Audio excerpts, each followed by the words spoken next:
Okay, so for the goats transportation for this assignment, we worked in a group and we all had separate jobs of doing it. Some people used the food as positive reinforcement to get them through the pen and into the trailer. Some people guarded so the goats didn't run off, and some people ensured that the gates were shut and helped load them into the transport.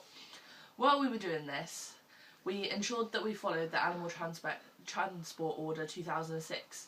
Part of the Animal Transport Order says that animals have to be housed in a good receptacle, which is like a vehicle. It has to have ventilation, and if they're on long distances they have to have access to food, water, and there definitely has to be oxygen and an adequate amount of space.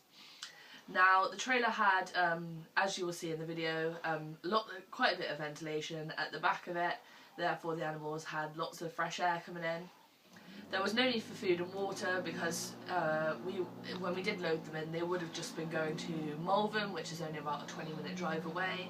If it was longer, then we would give them food and water.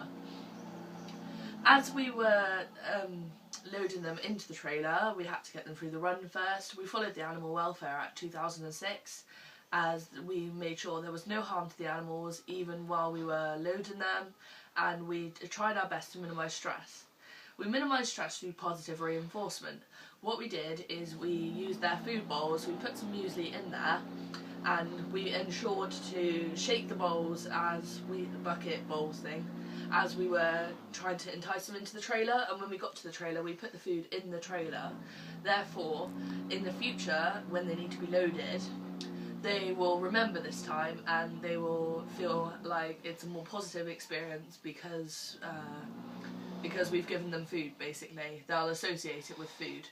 If our goat loading was done differently, we would have worked a lot quicker, as there was an instance where one of my student colleagues was kind of stuck by the goats because they were trying to get the food. If we did it next time, because we've had this run now, we would know what to do differently.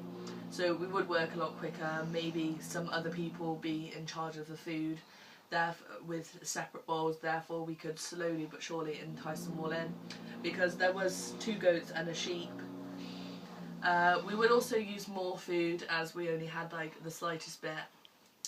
We had to load the goats and the sheep together because Sean, the sheep that is, has quite a lot of anxiety when he's away from the goats. So by doing this, we kept Sean within his comfort zone, which minimised stress further. When we undid the trailer and let them out, we made sure to guard either side to try and entice them through back into their run. We ensured that someone shut the gate behind us and that all the food bowls were returned to normal.